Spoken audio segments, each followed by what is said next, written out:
नमस्कार, ये आकाशवाणी पटना है। अब आप अभिषेक दास से प्रादेशिक समाचार सुनिए। पहले मुख्य समाचार। प्रधानमंत्री नरेंद्र मोदी ने देश में दुनिया का सबसे बड़ा कोविड टीकाकरण अभियान शुरू किया। श्री मोदी ने कहा, कोविड महामारी के खिलाफ संघर्ष में भारत पूरे आत्मविश्वास और आत्मनिर्भरता के साथ उतरा है।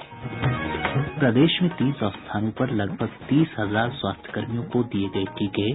मुख्यमंत्री नीतीश कुमार ने लोगों से टीके को लेकर फैलाई जा रही अफवाहों पर ध्यान नहीं देने की अपील की। और भारतीय जनता पार्टी ने बिहार विधान परिषद उपचुनाव के लिए शाहनवाज हुसैन को अपना उम्मीदवार बनाया। बुलेटिन की शुरुआत इस संकल्प के साथ। कोविड-19 महामारी के खिलाफ देश एकजुट होकर लड़ रहा है। आप भी हमारे साथ सुरक्षा और बचाव के 3 आसान एहतियाती उपायों का संकल्प लें। कोविड-19 से बचाव और सुरक्षित रहने के 3 उपाय। मास्क लगाएं, 2 गज दूरी है जरूरी, सुरक्षित दूरी रखें, हाथ और मुंह साफ रखें। अब समाचार विस्तार से। राष्ट्रव्यापी कोविड-19 टीकाकरण अभियान आज से शुरू हो गया है। प्रधानमंत्री नरेंद्र मोदी ने दुनिया के सबसे बड़े टीकाकरण कार्यक्रम का वीडियो कॉन्फ्रेंस के जरिए शुभारंभ किया। उन्होंने कहा कि यह कार्यक्रम मानवीय सिद्धांतों पर आधारित है। श्री मोदी ने कहा कि इसमें उन लोगों को प्राथमिकता दी जाएगी जिन्हें संक्रमण का सबसे अधिक खतरा है। जिसे कोरोना संक्रमण का रिस्क सबसे ज्यादा है, उसे पहले टीका लगेगा। जो हमारे डॉक्टर्स हैं, नर्सेज हैं, अस्पताल में सफाई कर्मी हैं, मेडिकल पैरामेडिकल स्टाफ हैं, वो कोरोना की वैक्सीन के सबसे पहले हकदार हैं। चाहे वो सरकारी अस्पताल में हो या फिर प्राइवेट में, सभी को ये वैक्सीन प्राथमिकता पर लगेगी। इसके बाद उन लोगों को टीका लगाया जाएगा जिन पर जरूरी सेवाओं और देश की रक्षा या कानून व्यवस्था की जिम्मेदारी है। प्रधानमंत्री ने कहा कि अभियान के पहले चरण में 3 करोड़ लोगों का टीकाकरण किया जाएगा, जबकि दूसरे चरण में 30 करोड़ लोगों को टीके लगाए जाएंगे। पिछले कई महीनों से कोरोना टीका बनाने में जुटे वैज्ञानिकों की सराहना करते हुए प्रधानमंत्री ने कहा कि इतने कम समय में देश में 2 टीके तैयार करना गर्व की बात है। एक वैक्सीन बनाने में बरसों लग जाते हैं, लेकिन इतने कम समय में एक नहीं 2 मेड इन इंडिया वैक्सीन तैयार हुई है। इतना ही नहीं, कई और वैक्सीन पर भी काम तेज गति से चल रहा है। ये भारत के सामर्थ्य, भारत की वैज्ञानिक दक्षता, भारत के टैलेंट का जीता जागता सबूत है। श्री मोदी ने कहा कि भारत में बने टीके विदेशी टीकों से सस्ते हैं, लेकिन उनकी गुणवत्ता में कोई कमी नहीं है। ये भारतीय वैक्सीन विदेशी वैक्सीनों की तुलना में बहुत सस्ती है और इनका उपयोग भी उतना ही आसान है। विदेश में तो कुछ वैक्सीन ऐसी हैं जिसकी एक डोज 5,000 रुपया तक में है और जिसे -70 डिग्री तापमान में फ्रिज में रखना होता है। वहीं भारत की वैक्सीन ऐसी तकनीक पर बनाई गई हैं जो भारत में बरसों से ट्राइड और टेस्टेड है। प्रधानमंत्री ने लोगों से अफवाहों और टीके के बारे में भ्रामक प्रचार से गुमराह नहीं होने की अपील की। उन्होंने कहा कि टीके की 2 खुराक लेनी जरूरी है और इन दोनों के बीच लगभग 1 महीने का अंतर होना चाहिए। टीके की दूसरी खुराक के केवल 2 सप्ताह बाद प्रतिरोधक क्षमता विकसित हो जाएगी। मैं सभी देशवासियों को ये बात फिर याद दिलाना चाहता हूं कि कोरोना वैक्सीन की 2 डोज लगनी बहुत जरूरी है। 1 डोज ले लिया और फिर भूल गए, ऐसा गलती मत करना। और जैसा एक्सपर्ट कह रहे हैं, पहली और दूसरी डोज के बीच लगभग 1 महीने का अंतराल भी रखा जाएगा। श्री मोदी ने दवाई भी कड़ाई भी का मंत्र देते हुए लोगों से आग्रह किया कि वे पहली खुराक लेने के बाद मास्क का इस्तेमाल करते रहें और सुरक्षित दूरी बनाए रखें। टीका लगते ही आप असावधानी बरतने लगे, मास्क निकाल कर रख दें, 2 गज की दूरी भूल जाएं, ये सब मत करिएगा। मैं प्रार्थना करता हूं मत करिएगा। और मैं आपको एक और चीज बहुत आग्रह से कहना चाहता हूं। जिस तरह धैर्य के साथ आपने कोरोना का मुकाबला किया, वैसे ही धैर्य अब वैक्सीनेशन के समय भी दिखाना है। प्रधानमंत्री ने कहा कि भारत आत्मविश्वास और आत्मनिर्भरता के साथ कोविड महामारी से निपट रहा है। उन्होंने कहा कि भारत ने दुनिया के सामने यह उदाहरण भी पेश किया कि केंद्र, राज्य सरकारें, स्थानीय निकाय और सरकारी तथा गैर सरकारी संगठन किस तरह मिलजुल कर काम कर सकते हैं।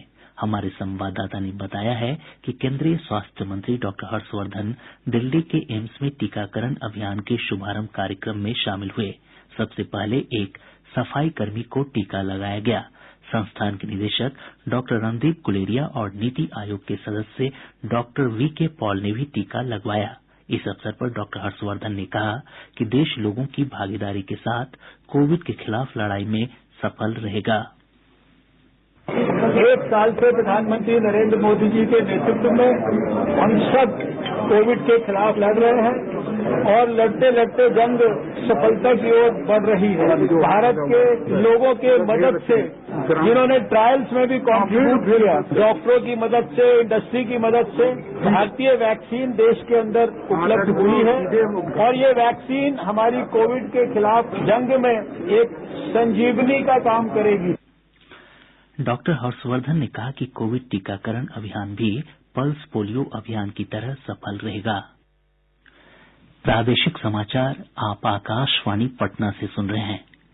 प्रदेश में आज एक साथ 300 केंद्रों पर कोविड टीकाकरण कार्यक्रम की शुरूआत हुई। मुख्यमंत्री नीतीश कुमार ने पटना के इंदिरा गांधी आयुर्विज्ञान संस्थान में टीकाकरण अभियान की शुरूआत की। सबसे पहले संस्थान के एक सफाई कर्मी रामबाबू को कोविड का टीका दिया गया। मुख्यमंत्री ने टीका लगवाने वालों को प्रशस्ति पत्र देकर सम्मानित किया। राज्य भर में आज लगभग 30,000 लोगों को टीके दिए गए। इस अवसर पर मुख्यमंत्री ने लोगों से टीकाकरण कार्यक्रम में सहयोग की अपील करते हुए लोगों से अफवाहों पर ध्यान नहीं देने को कहा। उन्होंने कहा कि राज्य में टीकाकरण को लेकर पूरी तैयारी है। हम आज से वैक्सीनेशन का शुरू हो गया है। पूरे बिहार में जैसे देश भर में तैयारी है, पूरे बिहार में तैयारी है। स्वास्थ्य मंत्री मंगल पांडेय ने कहा कि टीकाकरण के पहले चरण में 4,65,000 स्वास्थ्य कर्मियों को टीके दिए जाने का लक्ष्य है। उन्होंने बताया कि पूरी प्रक्रिया के सुचारू संचालन के लिए को-विन एप्लीकेशन की मदद ली जा रही है। टीका जिनको दिया जाना है, कोविन पोर्टल पे उनका रजिस्ट्रेशन हुआ है, उनको उनके मोबाइल पे सूचना गई है किस केंद्र पर कितना बजे उनको पहुंचना है, ताकि किसी एक केंद्र पर बहुत अत्यधिक भीड़ एक समय में न हो जाए। टीका देने के बाद 30 मिनट तक डॉक्टर के ऑब्जर्वेशन में वो रहेंगे। इसलिए हर संस्थान पर जहां टीकाकरण हो रहा है समय का विशेष ध्यान रखा गया है। साथ ही ये भी ध्यान रखा गया है कि जो डायरेक्शन है टीकाकरण के, उसका हर स्टेज पे, हर जगह उसका पूरी तरीके से अनुपालन हो। हमारे संवाददाताओं ने खबर दी है कि टीकाकरण केंद्रों पर सरकार द्वारा जारी दिशा निर्देशों के अनुरूप टीकाकरण हुआ। बेगूसराय में इस अवसर पर केंद्रीय मंत्री गिरिराज सिंह उपस्थित थे। बाद में संवाददाताओं से बातचीत में उन्होंने कहा कि कोविड के स्वदेशी टीके आत्मनिर्भर भारत की दिशा में एक महत्वपूर्ण कदम है। अन्य जिलों में कार्यक्रम की शुरूआत के समय जिलाधिकारी समेत अन्य वरिष्ठ अधिकारी मौजूद रहे। मुजफ्फरपुर के एसकेएमसीएच में कोरोना का टीका लगवाने वाली एक लाभार्थी ने बताया कि उन्हें किसी प्रकार की दिक्कत नहीं हुई। मैं अनामिका कुमारी अभी एसकेएमसीएच में ट्यूटर का काम कर रही हूँ और मैंने अभी तुरंत टीकाकरण कराया है और उससे मुझे कोई परेशानी नहीं है। इवन मतलब टेटनस का इंजेक्शन लेने के बाद जितना दर्द होता है वो भी नहीं फील हो रहा है, बिल्कुल नॉर्मल फील हो रहा है। तो मैं सब लोगों से, जनता से यही अपील करना चाहूंगी कि सब लोग टीकाकरण कराएं, कोविड का इंजेक्शन लें। अखिल भारतीय आयुर्विज्ञान संस्थान नई दिल्ली के निदेशक डॉक्टर रणदीप गुलेरिया ने लोगों से अफवाहों पर ध्यान नहीं देने की अपील की है। उन्होंने कहा कि कोविड टीका पूरी तरह सुरक्षित है।